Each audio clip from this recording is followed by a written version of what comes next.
All right, guys. Thank you for joining me. This is episode 35 of Phumblepodcast. I'm your host, Pej. Make sure you hit the subscribe button so you won't miss any future episodes and content. It's my distinct honor today to have a very special guest with you guys. She is the host of Fret Not Pod. I actually was just listening to her last episode with Evan Taucher. More importantly than that, she is a master guitarist, classical guitarist. I had reached out to her to see if she would honor me to be on my podcast because I have plenty of questions about her career. Without further ado, it's Rosie Bennet. Thank you for joining. Thank you for having me. Yes, I appreciate it. I guess my first question for you is what, and it's probably a cliche question, you've heard it a million times, but what was your first experience with the guitar? It's a really good question. It is something I get asked a lot, but I think I have an answer that resonates with a lot of people, which is that it was mainly just coincidence. And I was so young that I can't really remember any lightning bolt moment. There was no moment of me picking it up and thinking, this is it, I found the thing I'm good at. I just started playing, and after a while I thought, yeah, I could see myself doing this. I think when you're a kid, you don't have a lot of propulsion towards anything. It's just everything is fine. And guitar was fine for me. So that's why I'm still here. Oh, that's I think I can relate as far as being a kid and figuring out our lanes. But was guitar the first musical instrument you discovered, or was there other instruments as well, and then you kind of eliminated the others and stuck with guitar? That's like another good question. Guitar, well, I started with guitar. Okay. And I've always stuck by guitar. I always played classical. I never started with anything else. A lot of people make that move from electric or acoustic to classical, or the other way around. Mm-hmm. I started with classical and I stayed there. I also, because I didn't really know a lot of other instruments when I was younger. Guitars are always there. It's something, it's odd, isn't it? Almost everybody has a guitar at home, even if nobody in the family plays one. That's true. Very easy to get your hands on a guitar, that's for sure. So yeah, I hadn't thought about that. You're right. There's a guitar in almost every home.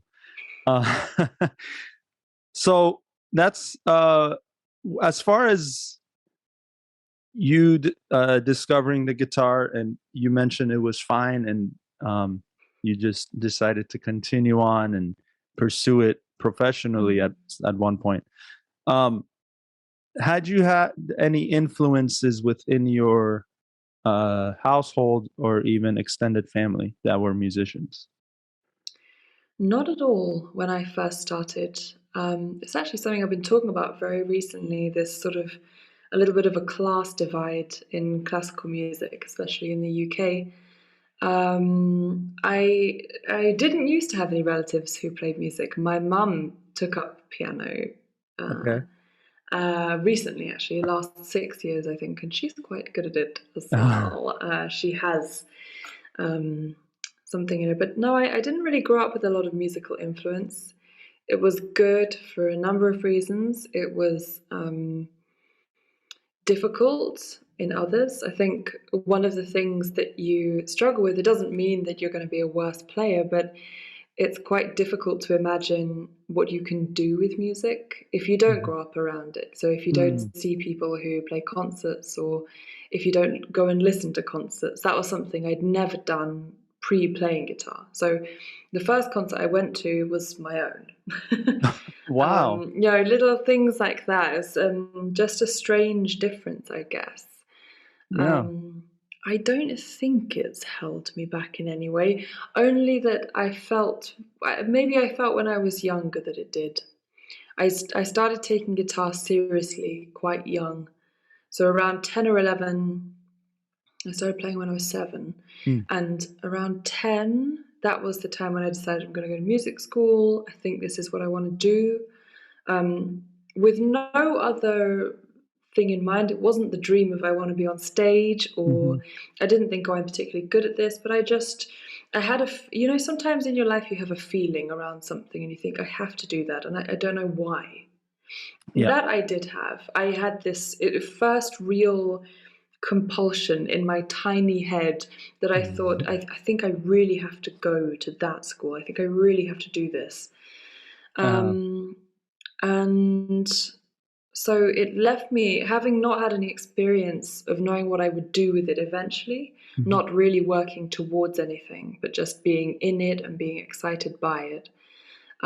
It did leave me with a lot of feelings that I found quite difficult through my teenage years, because I felt like I was working as hard as possible, throwing as much coal on the fire as possible, but not really knowing where the train's going.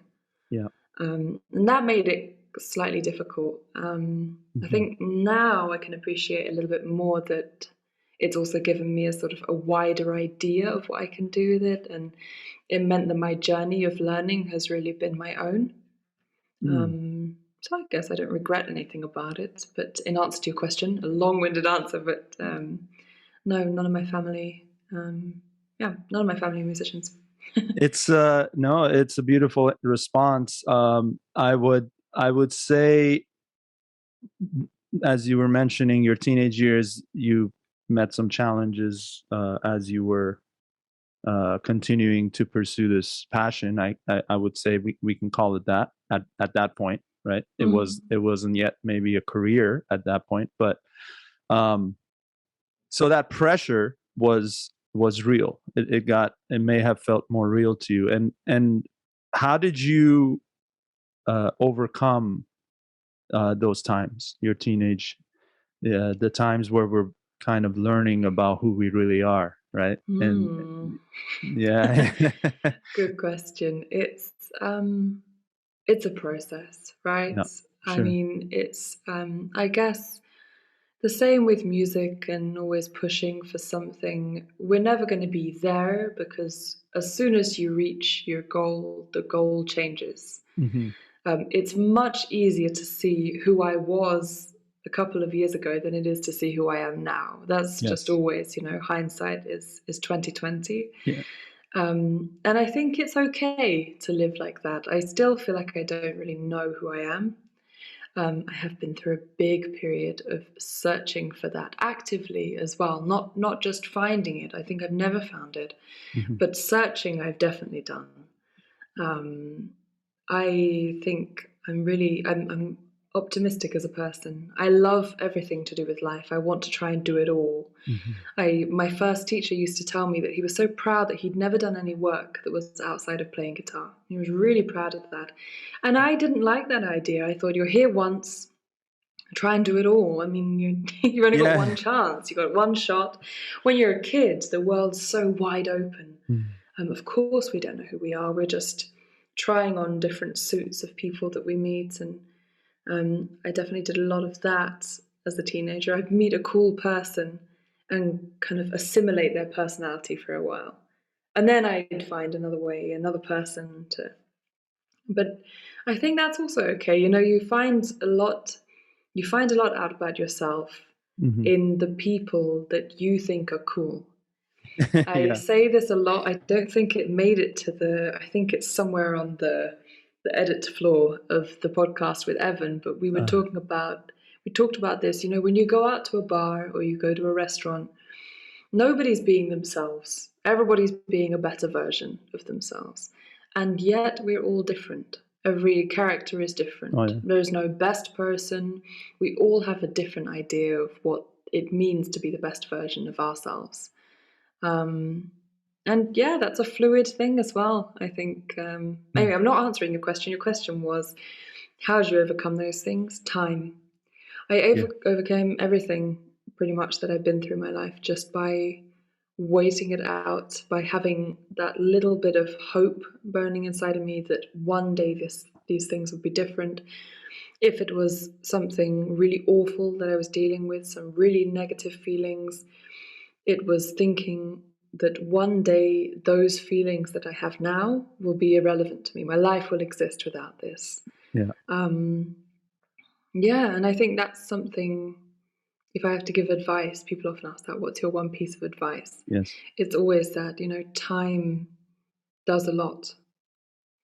Mm. We don't stay the same, we don't make the same decisions, and based on one day to the next, what is it, every 7 years you're a completely different set of cells. So of course things change Wow. and we react differently to different contexts that we're put in. Time does a lot. So Time. Yeah. You hit it right on the head. It's yeah, time is magic, and I hadn't heard of what you just said. Every 7 years, that we go through complete restructure of the cells. That's very interesting to me. Um, as you were explaining your challenges and the ups and downs, and how time helped heal all of that, and it still does, right? Because I think in your last podcast with Evan, you guys were talking about humility as part of the one of the big lessons I feel is, and it's easily forgotten in my own experience, right? It can be, and I think it comes from when you taste a little bit of success or even a lot. That's actually the first step, and I think for me, being a vocalist from a young age, I kind of tasted that success as a young kid, of course within the structure of my home and the extended family, and that's why I asked if you had influences within the family, because um, I know that can be even tougher to pursue something that otherwise your family doesn't connect with at first, right? But it seems like they've allowed you to pursue that as a young kid growing into your teenage years and beyond, and thank God that they did, right? Yeah, my parents have been fantastic. They've always supported me. I think when I grew up, I had a real sense that if I could find something that I enjoyed, something that I was good at, and that I could do well, there would be nothing that my parents wouldn't support me through. Wow. But having that thing and finding something to be good at, something you think you can do something with, that was important. So I think that's really good parenting. That's something I think about for the future as well. Yeah. Pushing your kids to find something, because it makes your job easier, I think, as well as the parent, because then your kids want to do stuff. That's easy. You're not kicking them out of the house. It's the other way around. You're trying to clutch them back. It's it's very true. It's very true. I no, I agree with that, and but as far as the humility for myself, I kind of had some success in my early 20s. I'm 35 now, but in my early 20s, I was with a band, and I pursued the more rock and roll lifestyle, and I did learn classical singing and opera and all that in college. However, it was I think, for lack of a better term, my bread and butter was singing and pop, and that was my passion and my influence would. And I wanted to ask you this in just a second, but one of my biggest influences, I would say, that made me or gave me clarity to pursue music seriously and singing seriously was Freddie Mercury. And ironically, I know you had Brian May on your podcast, which was a gem to listen to. And yeah, it was more than his musical excellence that I was inspired by, it was his struggles and him, being a son of Persian parents like myself and leaving the country of Iran. For him, Zanzibar was where he went to pursue his passions and his struggles with, having to make his parents proud. His dad wasn't always on board with, him pursuing music. Long-winded, I know. I get passionate about speaking about Freddie because it was one of my main reasons to pursue. And point being that I had some success after, having that drive through his influence. And in the back of my mind, it was always, what would Freddie do at this moment? What would Freddie do? And of course, you don't know. But I had to separate that. And that was the humility lesson that I had to learn, is that, yes, there are a million reasons why I'm influenced by him. But at the end of the day, I'm not him. And I have to be me. And what would Pej do in that situation? Not, what would Freddie do? Because it almost became, it would have been fanatical at some point if I let myself get lost in that. So mistakes were made in my practice as a rock frontman, but I'm still friends with the band. We're all, good friends, and we still keep in touch. But it was not until recently, and I'm talking about 10 years later, which is now, have I really made sense of this idea of humility. Because, and I'm open about, seeing a therapist. I'm very open about, dealing with the struggles of being a musician and being in the limelight and trying to find that balance now, being married and trying to, support my family at the same time and still pursue my passion. And it all came down to, and then my therapist worded it perfectly. He said, your struggle is dealing with mediocrity. He said, things can be mediocre. When things are mediocre for you, you almost don't know what to do. And he was 100% right. It was that for me ever since the band went on hiatus. It was, okay, now what? Now what do I do, right? So the normal, what is very normal to everybody, for me felt almost like hell. So it was, and I had to be at peace with that. That's okay. And now recently I have been, right? I finally came to that realization that everything is okay. And to go full circle, time allowed for that, right? No matter how hard things could have been in my mid-20s, time has gotten me to this point where I can be almost smiling at those experiences as opposed to being bitter. So, like you said, positivity. So what were some of your influences outside of family? My teachers, my first teachers, I suppose. Yeah. Influences that you don't look for, but that you get for free. People who are around you. I'm a big believer in, surrounding yourself with people who inspire you in all kinds of different ways. Doesn't have to be people that you know personally. This is going to sound crazy. I was listening to an episode of The Knowledge Project, which is a fantastic podcast. Okay. Really wonderful. They talk about all kinds of things, mental models and people who get ahead in business and why. But it's not annoying, because the way I've introduced that makes it sound annoying. It's just all about the way that people work and which things got them to where they are now. And somebody, I don't remember who, was talking about this idea that they have created this board of directors in their life. So they give 12 seats out to figures, people who, it can perhaps be like your mum, And then for you, maybe it would be, you know, your mum, and then Freddie Mercury. What would these people do in these situations? And every day you work to make that board of directors proud. And when you have a big question come up, a crossroads, what do I have to do now?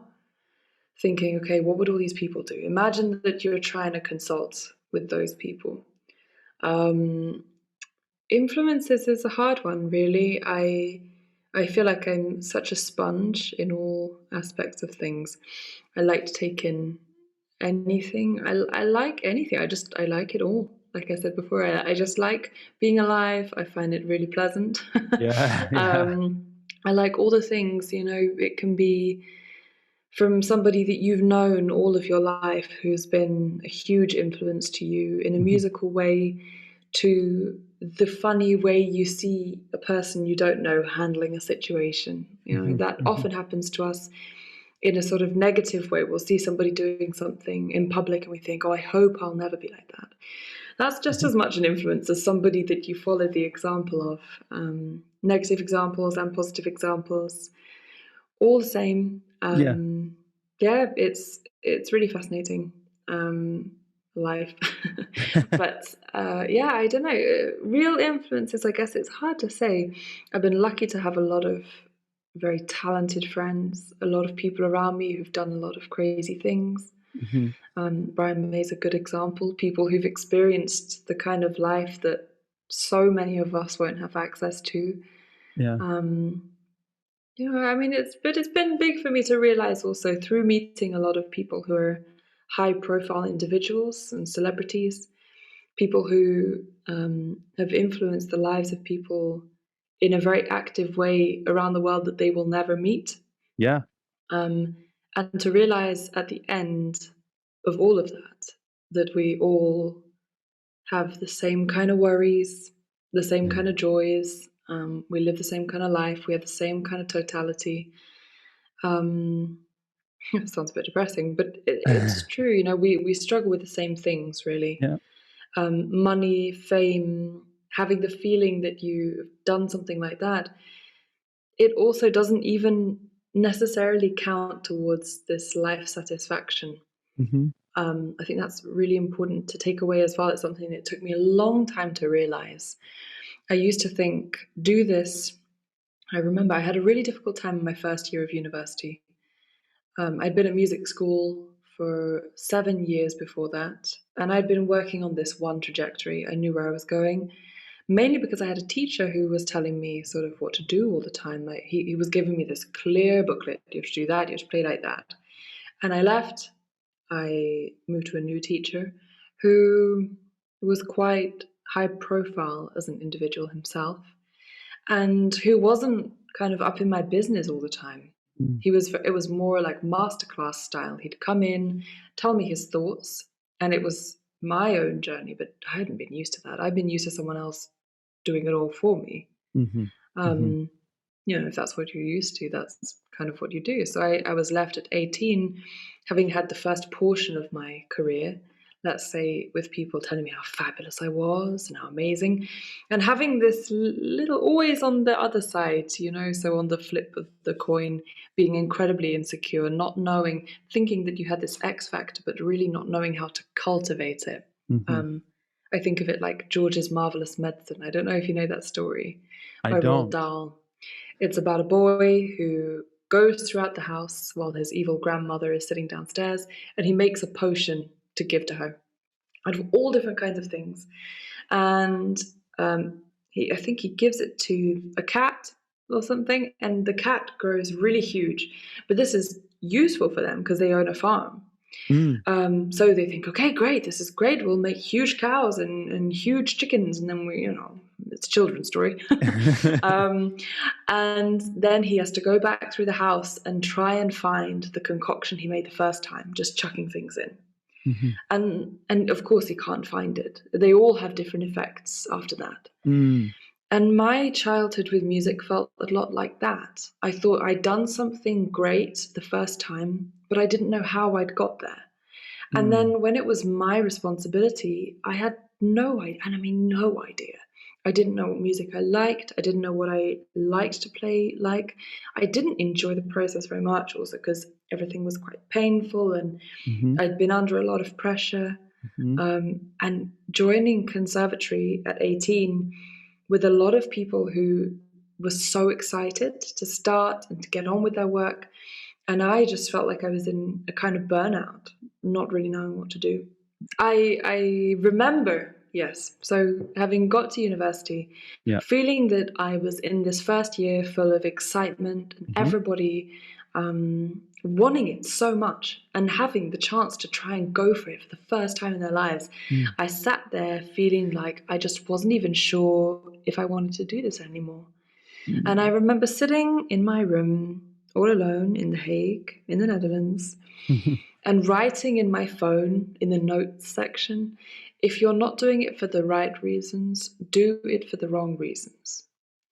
I felt like I'd spent so much time that people were waiting on, like people were expecting something from Yeah. me. I thought that my first teachers would be so disappointed in me if I didn't continue. And it was a really, really bitter pill for me to swallow that actually nobody was waiting for me to do this. It was my first teacher in university who told me, if it's life or death for you, you shouldn't be in this game because it's not right that on the coin toss of a bad concert, you feel this bad. And at the time, I just internalized that as a kind of, you shouldn't be doing this, you're not good enough. It was a sort of, I think classical music especially, but a lot of music disciplines have an issue with this kind of deification of what we do. Yeah. This idea that you're serving something greater than you. And an X, if you like, because we Mm-hmm. don't know what it is. Mm-hmm. Almost all musicians are a little skeptical of religion, so it's not that. It's not a Mm-hmm. god, it's something. It's a question mark. Uh-huh. And that in itself is very, very difficult to strive towards. And I think it's a reason a lot of people suffer with imposter syndrome. Mm-hmm. But what was important for me at that time, I went through this for 2 or 3 years. I suffered very much, and it got into even like a physical feeling of anxiety and panic. I had panic for so long because I just felt like my life was slipping through my fingers. But at that time, what was really of great importance for me was to sit back and to wonder what I actually wanted to do with my life. Mm-hmm. And what was it that got me to this point? Yeah. Was it merely coincidence? And if it is merely coincidence, is that okay? Yeah. At any age, you can choose to get off the train you're on and hop into another one. That's completely fine. Yeah. Just because you're not 16 anymore or 10 years old anymore, it doesn't mean that you can't spend as long, if not twice as long, doing something else that you might love. And it took me a long time to realize that this is really my life. And everybody else in that life is temporary except me. Yeah.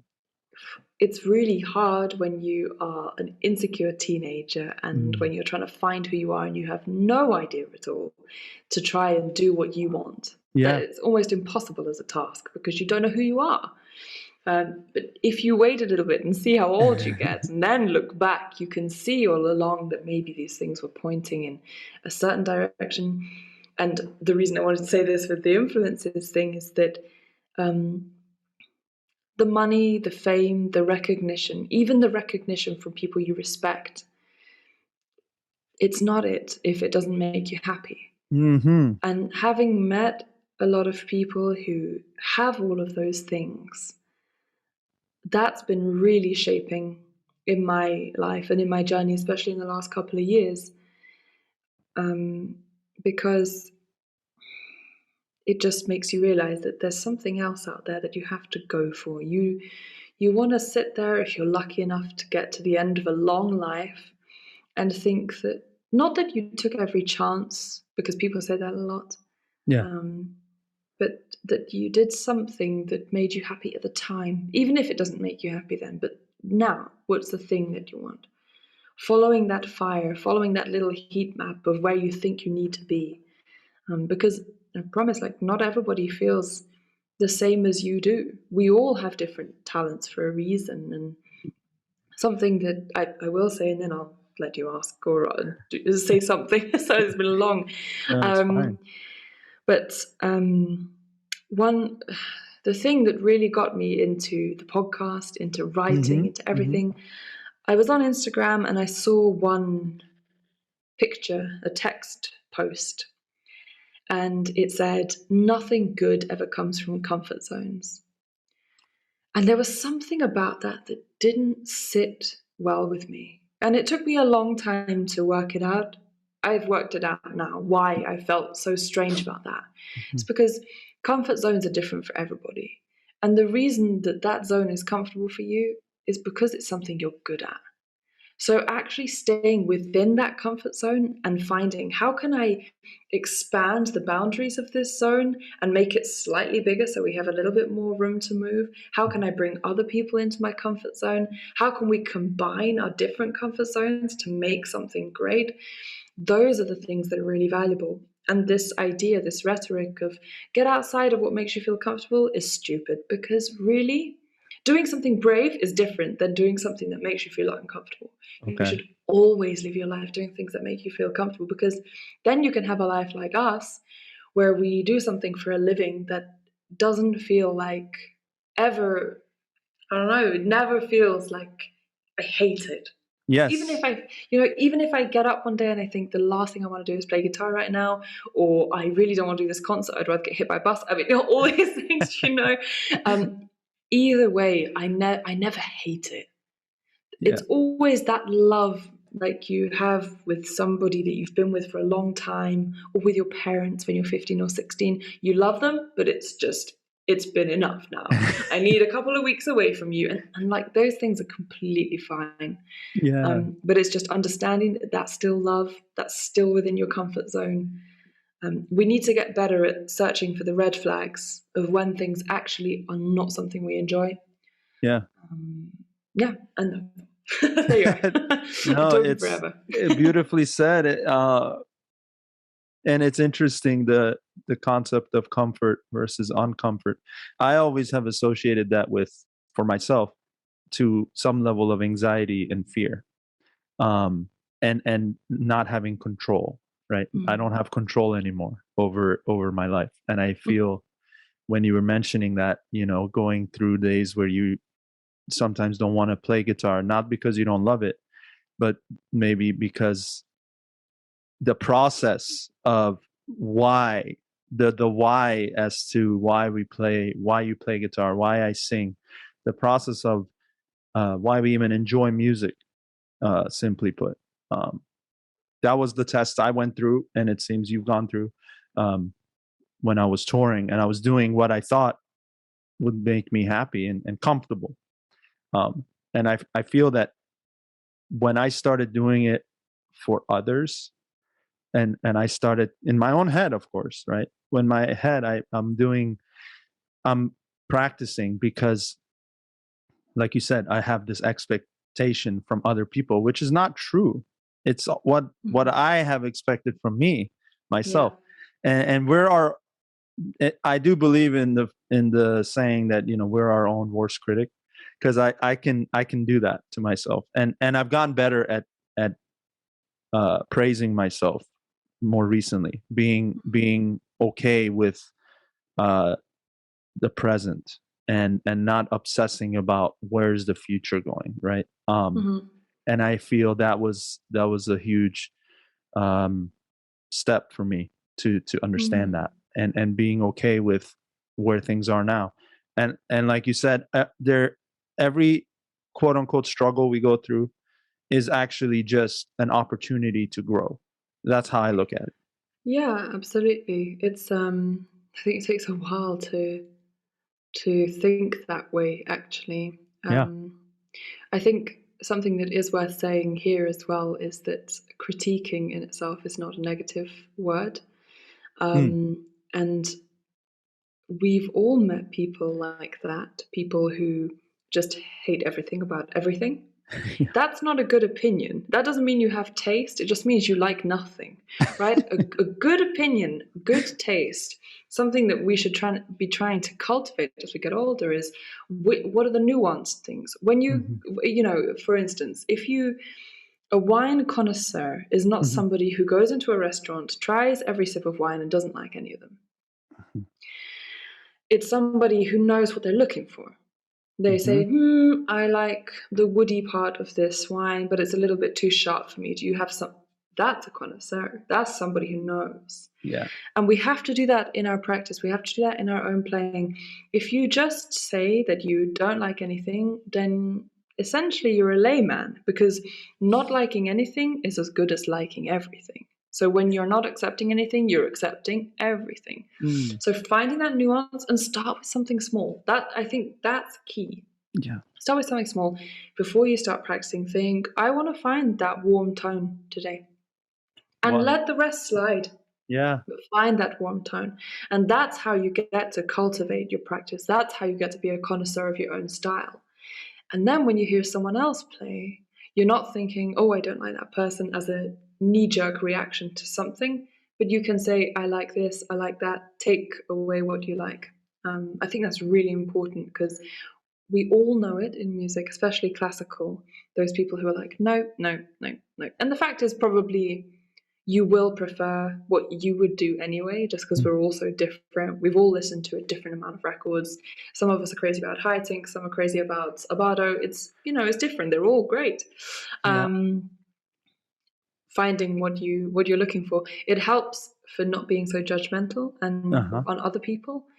And when you're not judgmental of other people, excuse me, you're less judgmental of yourself in a bad way, in a non-constructive way. Being judgmental in a constructive way is important. But not liking everything. And it's just abusive to yourself too. But that's not the reason, you know. I think it's worth having a reason that strives for greatness. Yeah. That makes you happier. That's good, because just saying, oh, I'm not going to critique myself because otherwise it gives me an unhealthy relationship with myself, is, even though of course that's completely valid, but we know for a musical audience that that's not going to sit, because it's like, yeah, but I want to push. Yes, pushing requires you to be nuanced and to look into the detail. The devil is there. The devil's in the detail. So we really need to be a connoisseur, not just a hater, a troll to yourself. It's very well put. Nuanced, and I guess the word I would use in the same line is organized. Being organized enough.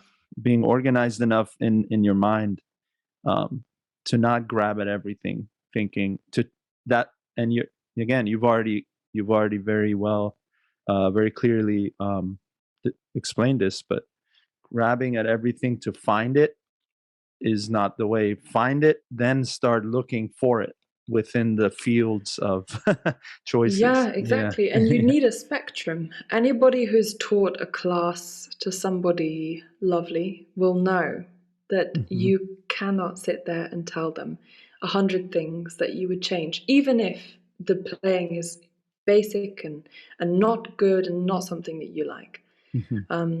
You need to give people a spectrum. You need to say to them, I don't like this because I would rather it was this. Yeah. So often what we get used to, me included, with my first teacher, was I knew what I shouldn't do. I always knew what I shouldn't do. There was 1,000 things I shouldn't be doing. But there were very few things that I was trying to do. It was all trying to avoid mistakes rather than actually doing something good. You know, we rarely do preventative work. We rarely practice and sit down and think about what we talked about this with Evan, but we rarely sit down and think about what we want to get out of this before we start playing, or before we start singing, or before we start doing the thing that we are here to practice. We rarely sit there and think, this might be a problem, I should watch out for that. We always do it, and then we police ourselves. We sit there like, that wasn't good, I need to work on that. Just don't make the mistake in the first place, much easier. Try, I mean, all these things sound sort of idealistic and a bit flippant in a way, but I do do think there's something there. I think there's something there. When you're teaching someone else, you see it, and you should teach yourself the same way. So you make a mistake, okay, fine. Or maybe not even a mistake, but you play something loud that you want to be quiet. That's important. It's important that you know that it's, instead of loud, I want it to be quiet. Or instead of Right. louder, I want it to be quieter. Because if you just spend your whole life saying, I just don't want it to be loud, Yeah. there's so many other things it could be. Oh my So God. many. Yeah. There's no blanket statement for life. It's or any practice. You're right. Mm. Well, I've kept you way longer than I promised, so I It's apologize. my fault. That was really inspiring. I had a lot of nice ideas here. No, I appreciate your time. I guess I want to end it on this note, and that is, um, what's coming up for you, that you'd like to share with the audience? That's a good question. Well, perhaps another lockdown. How exciting.